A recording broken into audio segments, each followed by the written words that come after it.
Hello, YouTubers. We're back. So, where we left off was we glued this part, it's dry. We glued these parts and it's dry. And we just need to take a little sandpaper to this. We'll do a little bit by hand today.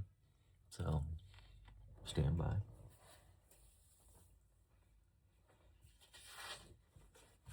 We'll get our little piece of paper out here.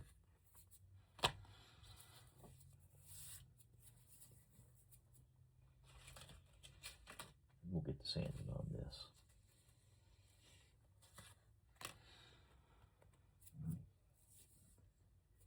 In our sanding block, here we go.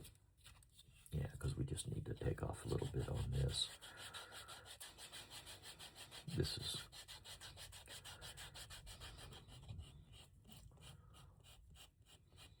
pretty easy stuff to sand.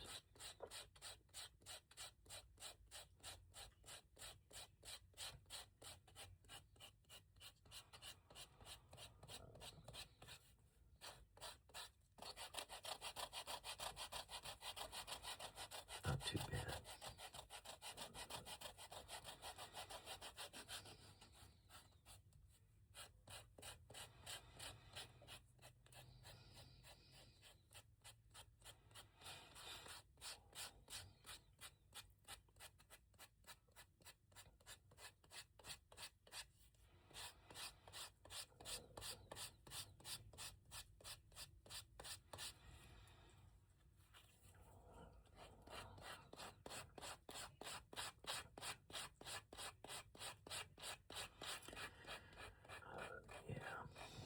Looks like we're going to get this done here. These little wallets are not too bad. People seem to like them. They are pretty quick to put together. This next one we're going to do a bifold. I'll show you how to take it, do a bifold. I don't know if I was the only one to do this with his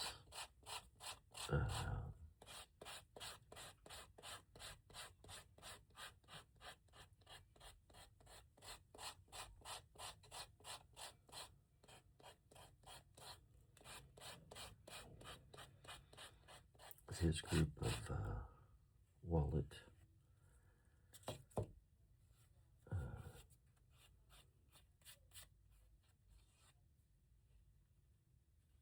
selections or not.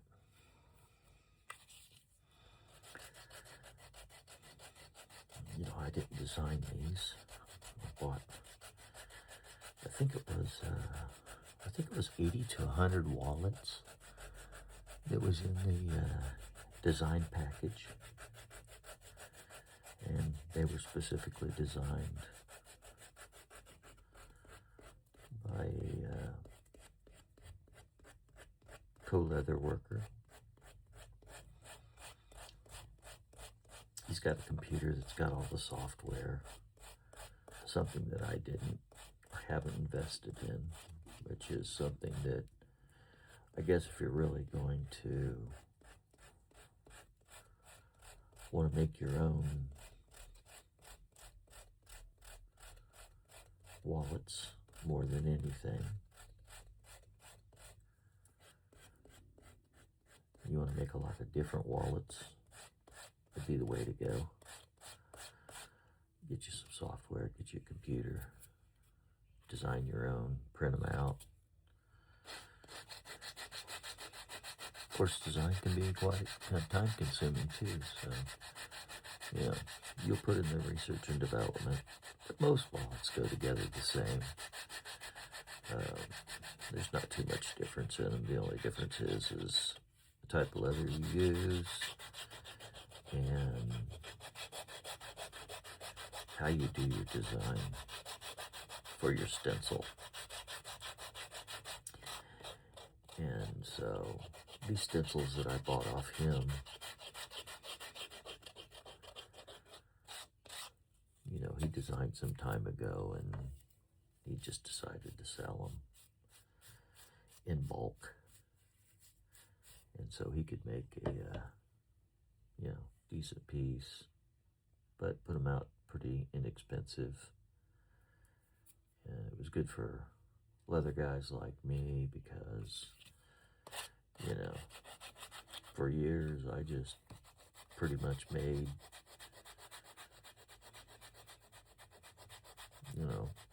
one of 20 different wallets, and it fit most everyone.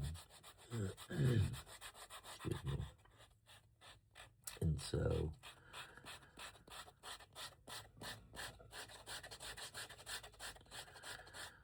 some of the ones that you get out there that was way far out there just didn't sell much. But I think these have got good potential. But there's a couple of them that he made that I took and changed, made it my own, changed the way it was because it didn't work for me, I saw the stencil should be a bit different. But rather than going back and asking him to change the stencil, I just printed it out, physically wrote on the stencil my changes,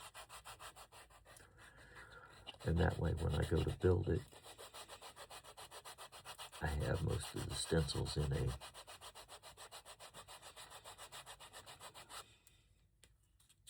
little manila envelope, and I've got that in a metal filing container. And so I can just pull those out, and I've got sizings and all kinds of things in there, so I can see that if I've resized something or changed something, because when you start changing sizes, it starts changing the wallet all the way around. And so it can get kind of crazy. For instance, a lot of times your exterior piece is going to be a little longer than your interior piece because as you put something or put things inside your wallet, as you bend it, you need more room for that bending. And so you have to leave that room on this outside piece. And so it's going to be larger. And so you have to, put one side and then bend it and then glue the other side. And that's why sometimes when you see the wallets, they kind of open up, but they don't open up flat like this because they have that bend in them because, it's this is shorter than your exterior to allow for that bend and to allow for you to put money or cards or whatever you're putting in there. And then as you bend it and it has more product in there, paper product, then, it'll make room for it and still allow the outside to bend and not get super stressed and put pressure on the stitching, and to allow you to close it. Otherwise, you wouldn't be able to close it. You'd be really trying to force it, and it wouldn't make it for a good wallet. But so that's kind of just one little aspect. But once you start changing things, it changes everything. Some people want to change the pockets and this, that, and the other, but if I change the pocket, I change the size. Then if I change it this way, the credit cards can only go in there so far. they've got to stick up, and they can't stick up over the top of this.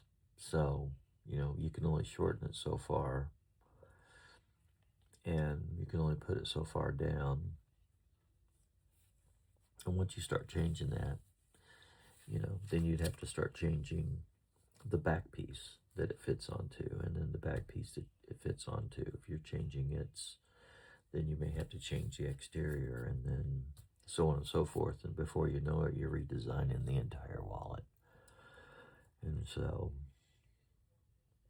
sometimes people don't realize the smallest little change that they ask for. They're like, well, all I'm doing is adding just a little pocket over here, but it's more than that, because the way everything has to be balanced. So anyway, I digress. Okay, so we pretty much got that sanded down a little bit. Looks pretty good.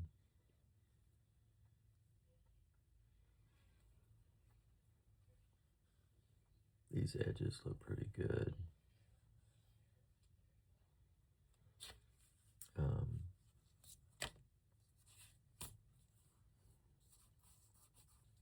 I think these edges, we already went over them once, so I'm not going to go over them again. So we're pretty much going to go ahead and line this up like we did before.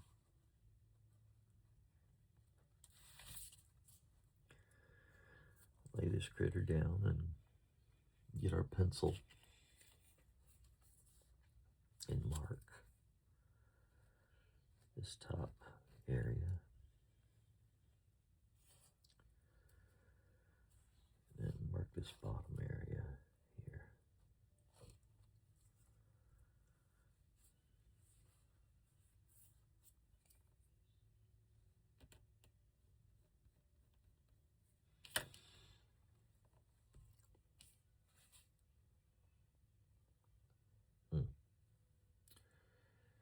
Actually, this bottom area doesn't look exactly straight on this.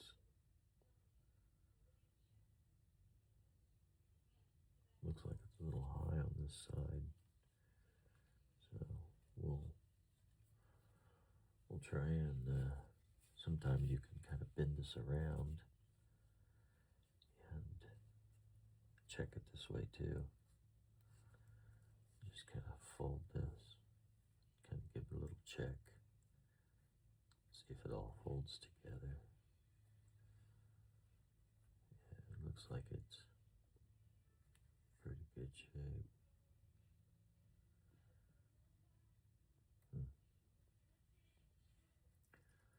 This part here looks a little higher, but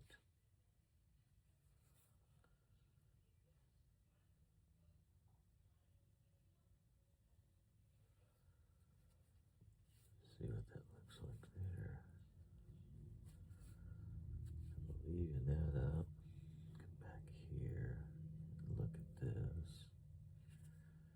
And it looks like this is going to be a little bit higher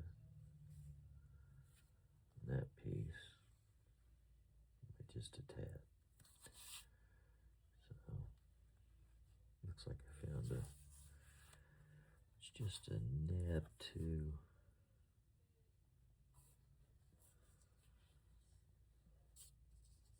much.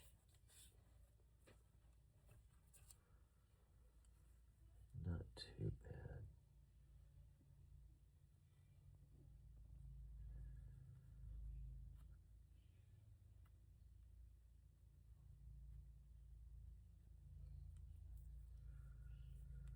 So sometimes we can kind of correct some of that stuff. And if it looks like it's too high or whatever, I might give it a little sand and see what happens here. Give it a little sand right here. See if it makes it look better. Just with my naked eye, it looked a little off.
Sorry if I'm fading off the camera there.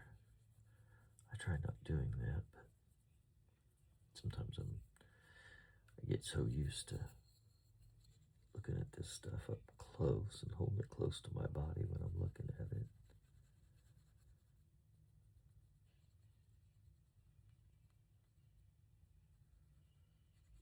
Try to get an up close and personal bird's eye view. What this thing's going on with it. It looks better. Looks a little better, yeah.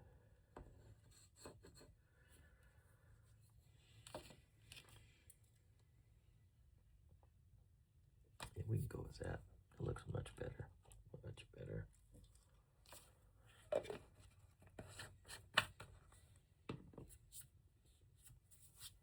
Okay.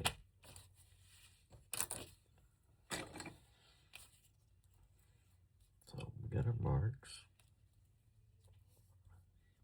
And so we're going to glue this thing all the way around.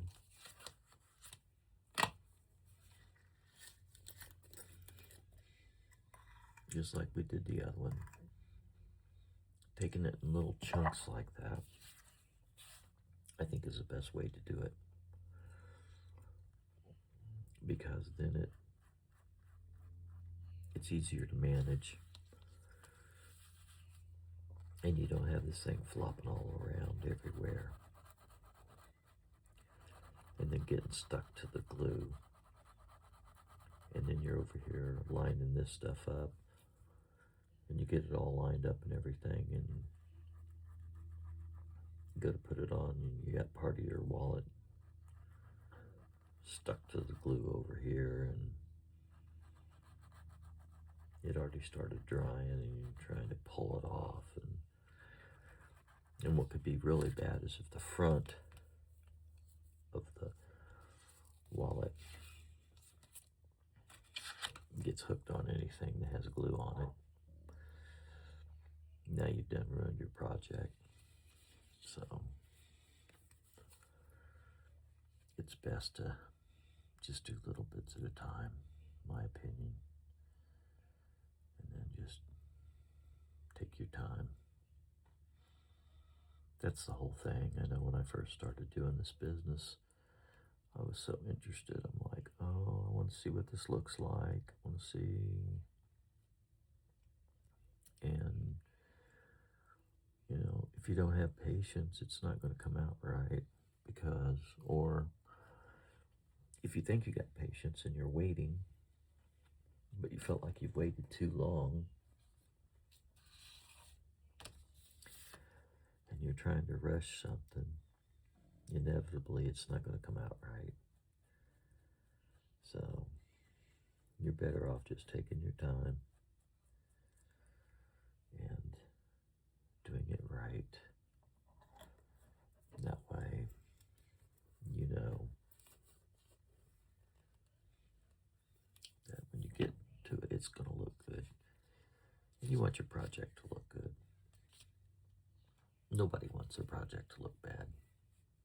You know, there's nothing worse when you go and ask your wife or family member, well, how's that look? Oh, I don't know, it looked kind of terrible to me, but, you know, because your family's going to tell you the truth. They're not going to,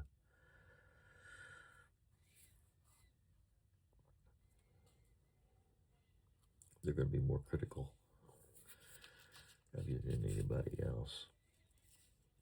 So, you know, it's best to just take your time and do it right.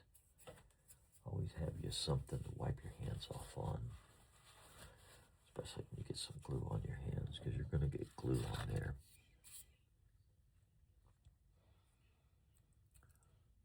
Inevitably, it's going to happen. Because that glue does squirt out from there, comes out the edges. You're going to touch it, whatnot. So, be prepared. Be prepared for it to do that. And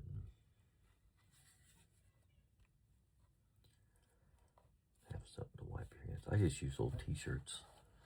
I just find these old t-shirts, and this one I cut in half. And so, cut the outside from the inside. So just cut it like, down the sleeve. And the front is one, and the back is another. Makes it perfect. Makes perfect little rags. Old t-shirts that you're not going to wear anymore. Might as well put them to good use. So, there you have it. Always try to reuse your resources, Back in the day when the Indians did things, they tried to use every piece of the animal, and, they tried to find uses for every piece of the animal, so that way they wouldn't waste anything, Whereas today we're just like, oh, that's just a bunch of skin or a bunch of hides or a bunch of hooves. Well, a lot of people don't know that the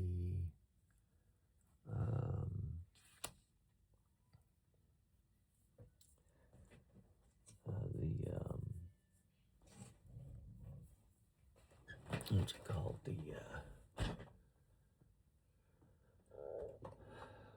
coating that you put on. It's called, hold on a second here, my mind's kind of gone blank on me.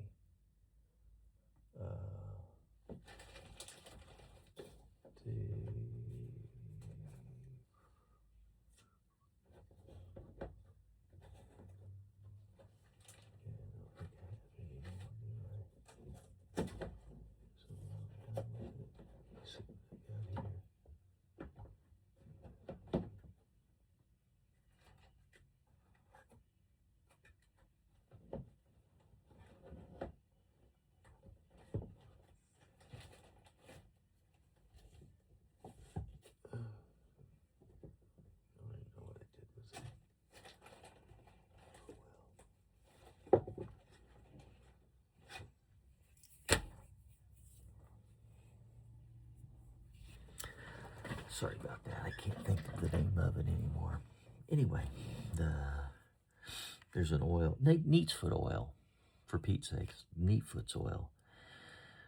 Neatfoot oil is nothing more than the hooves of a cow or a bull, and they take those and they boil them and they melt them down. That's what that is. And you take that Neatfoot oil and you use it to coat it over your leather, and it makes it, moistens it up. It also darkens it a little bit, gets in the pores of the leather. So, there you go. The Indians used to do that all the time. So, kind of cool. And some of the things they used to do. And if we would take more of those ideas, which we do some we don't. But if we'd use more of those ideas, then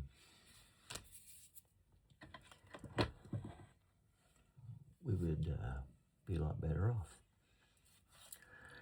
Okay, so we're going to take our little smasher here. We're going to go ahead and put some pressure on where we glued this, so it gets good and smashed down.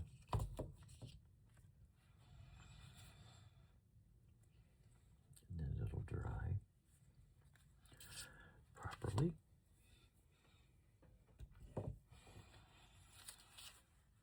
And then we can go ahead and fold this back. And now we know where we have it glued.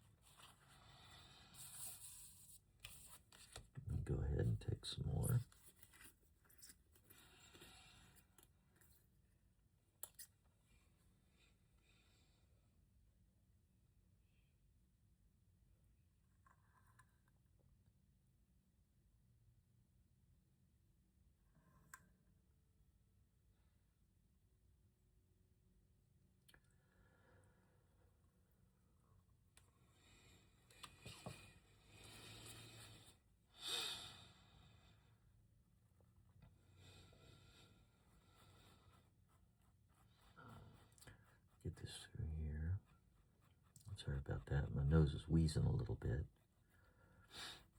Got a little bit of a allergy season going on around here. It's starting to get cold, and they're taking down the corn, and they're stirring up all the dirt and mold and whatever you got in there. Those cornfields, and you got dust and pollen and stuff is just floating in the air, and it's getting everybody stuffed up. So I live really close to the city of a small town, but we still have a lot of cornfields. Really close.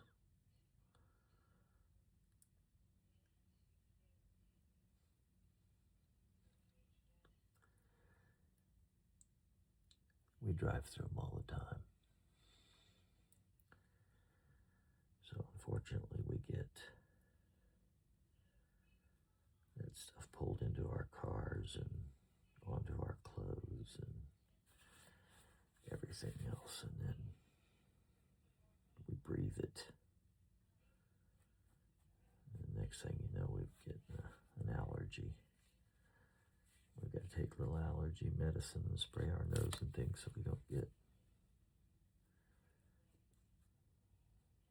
sinus infections, because we've had those and they're no fun. So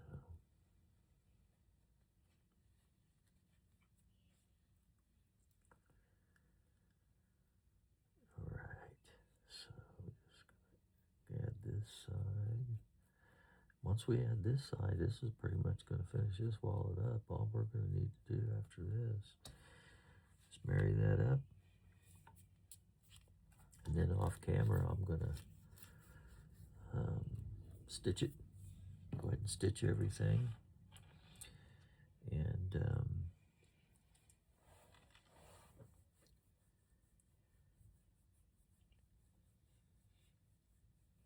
then I'll come back on camera and we'll sand it. And then that one will be done. And we'll start another one.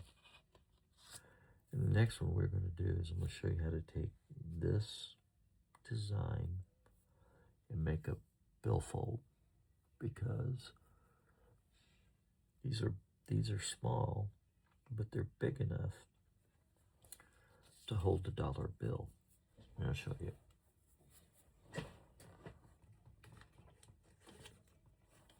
This is my test dollar bill.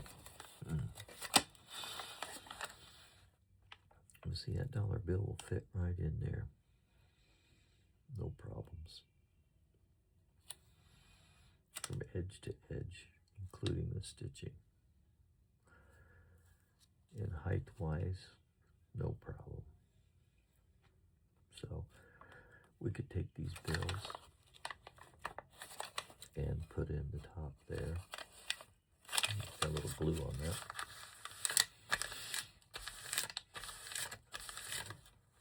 And we'll only sew to about here. And then come around and sew to there. And these pockets will sew to the inside of the inside pocket only.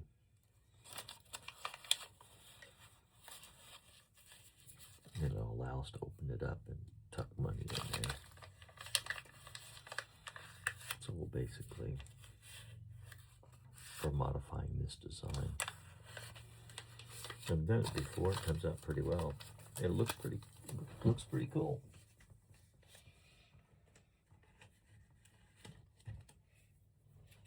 And people like it because they like to have a small wallet that fits in their hand. They can put in their front pocket, but also holds bills that they don't have to fold up and then stuff them in there. They can unravel the bills and stick them in long ways, and then they can filter through them like a regular bifold. So it makes it pretty cool. And this is stuff they're not going to find at a store. You know, these designs these leather types, you're not going to find these in stores. These are going to be proprietary to makers like myself. And everybody's going to be different. Very rare in this industry does one person copy off of another person. Now, they may buy their designs, and there may be several people that buy the designs. And sometimes they'll allow you to resell their design that you make. And then other times they'll tell you, no, you can't sell it. So you got to watch it when you buy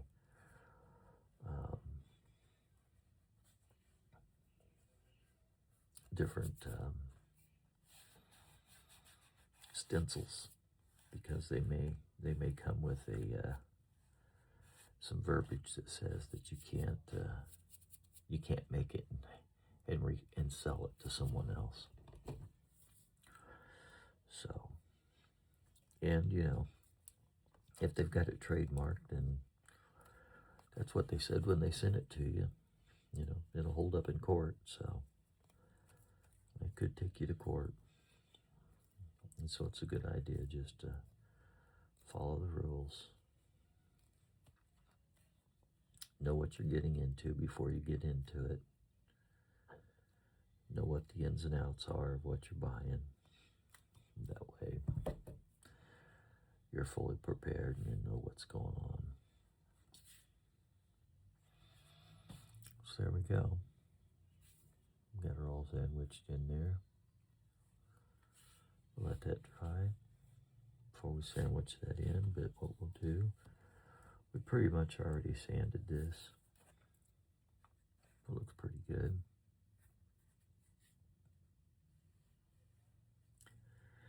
I don't think it needs sanded anymore. So the next step would be to take our wing divider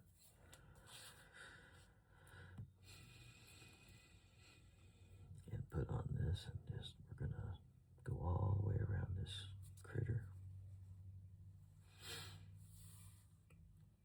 That's the only stitching on this entire wallet, unlike a regular wallet where you put on your pockets and stitch down this and create a hidden pocket and stuff like that.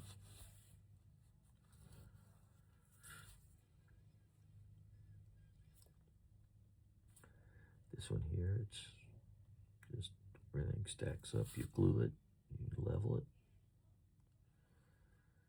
get your wing dividers out and mark it.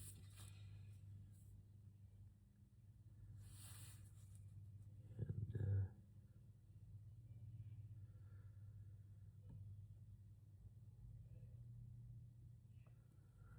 smack it with your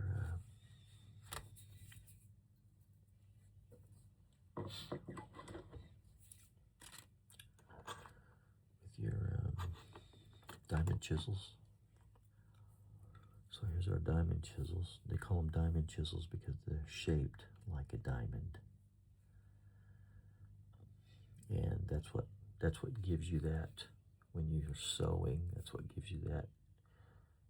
When you look at your sewing, the stitching comes at an angle every time you stitch. It lays at an angle. It doesn't lay straight up and down like this. They kind of lay at an angle. And that's why they do that, because of this diamond hole that it puts in your leather.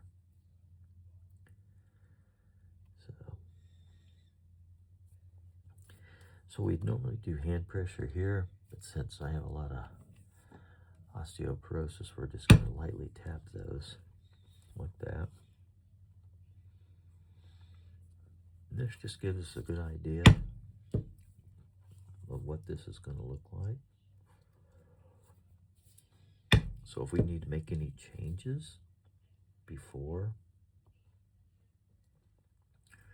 we commit to poking holes all the way through 5 pieces of leather, we can make those changes with these holes,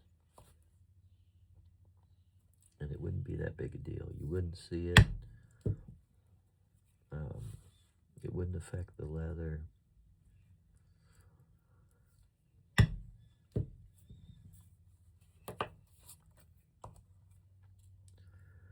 So after we come around these corners, obviously, we want to come back to this area here, because this area here is the one we don't want to have these diamond chisels be right at the edge, or just a little bit on where this splits when you stitch it, because that's what you don't want to have happen. So I always come this way, stop, go here where I know that I'm going to have this clear, and it's going to put that hole off here like so.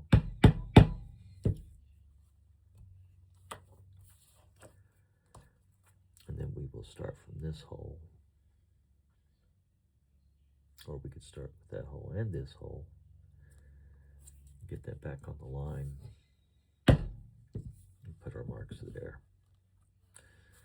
Work this way, knowing we got a hole here, and then come back this way.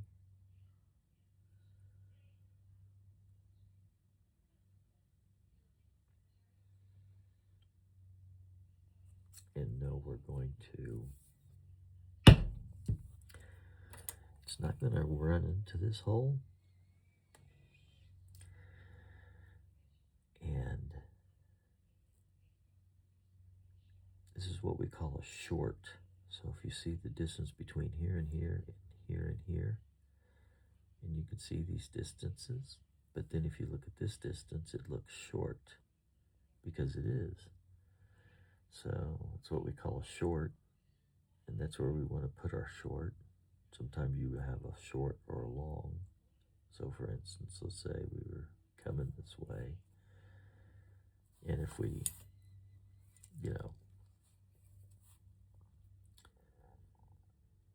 put, let's say instead of this laying here, let's say it was going to lay here, or it was going to lay here, or what have you, and then when we would go to do it again, it would split everything or be too close to the next hole. Then you may not want to put any more holes in there.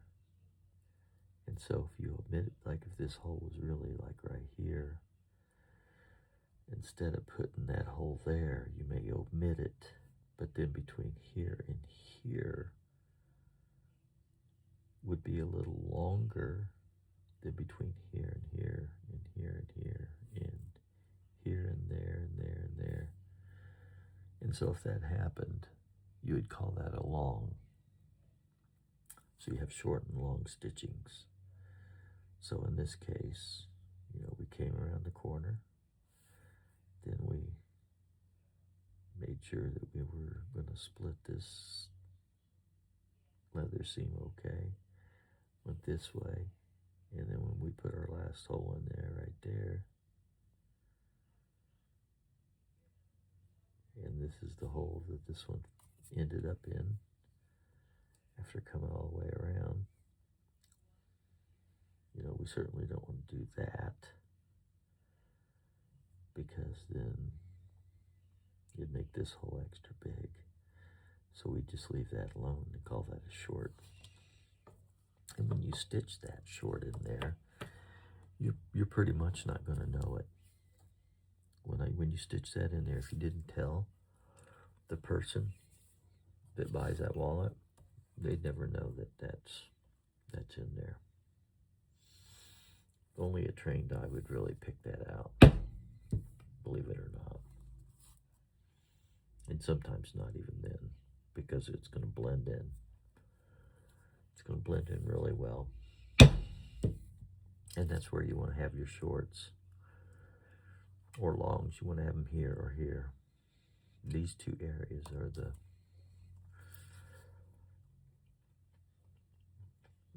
lower areas where most people's eyes are not going to focus on or look at. They've done some scientific study, and that's what they came up with. So that's what they've told us, and it kind of makes sense, I suppose. Whether that's 100% true or not, I don't really know, but that's what the professionals say. So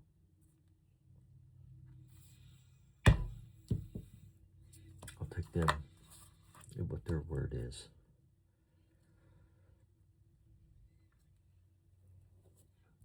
Because I know how to build my stuff. And then sometimes when you go down through here, you may hit that hole right on the money. And you'll do that a lot of times, and that's perfect. It's great.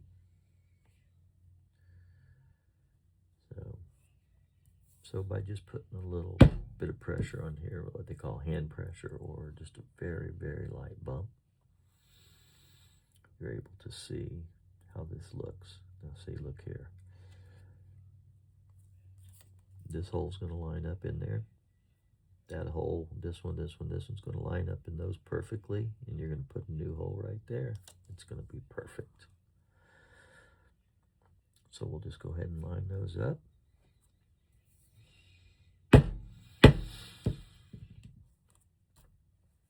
And now we came around the corner, stopped there. We started here and worked our way down.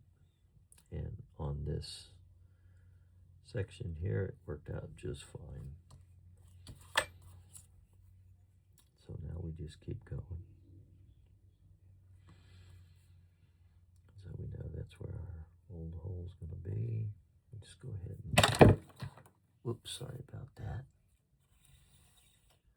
I am so sorry. I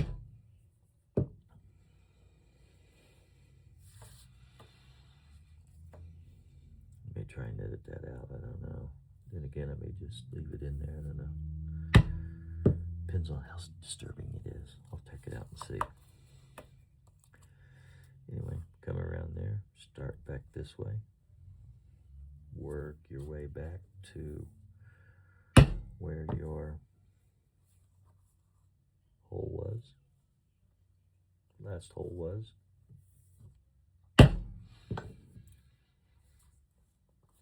And we'll see if it's going to fit. And if we hit that, it's going to pretty much line up. We're going to have to push this a little further out. If you look, it doesn't perfectly line up.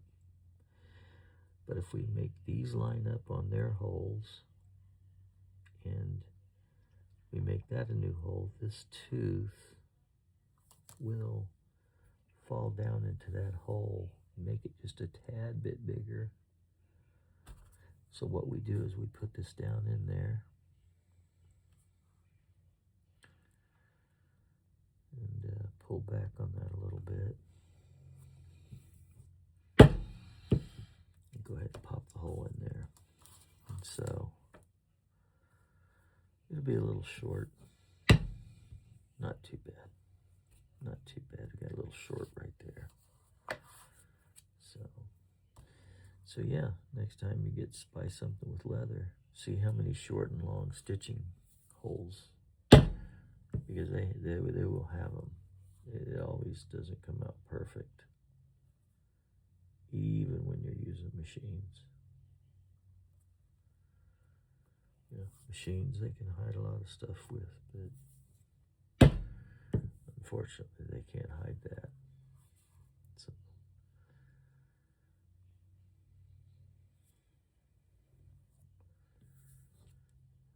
they usually hide it in the fact that they can just put a lot of stitches into that area and make it so big that it just covers everything up. They use so much stitching that it just kind of covers everything up because it's so big you can't see anything. So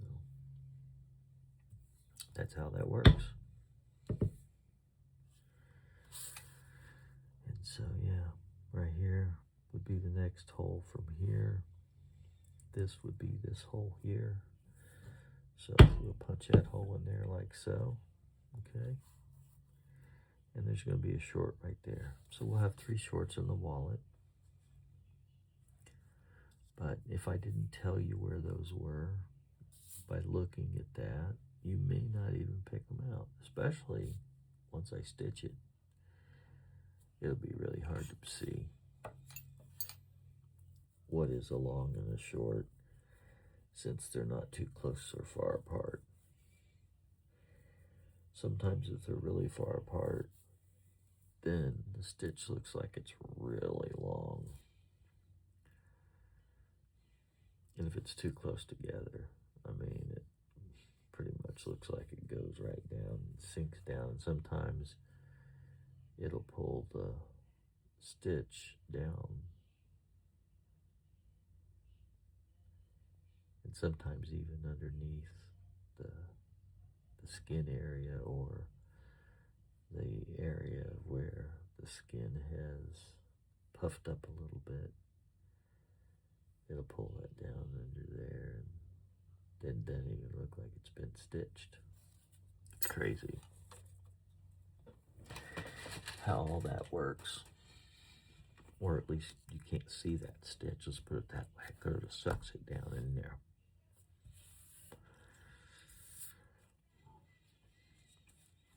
Anyway, you can see that we didn't affect the back. So we're going to let this dry. And then I'm going to pound these holes through. And then I'm going to stitch this. And then we're going to come back. Okay? Thanks for listening to me. And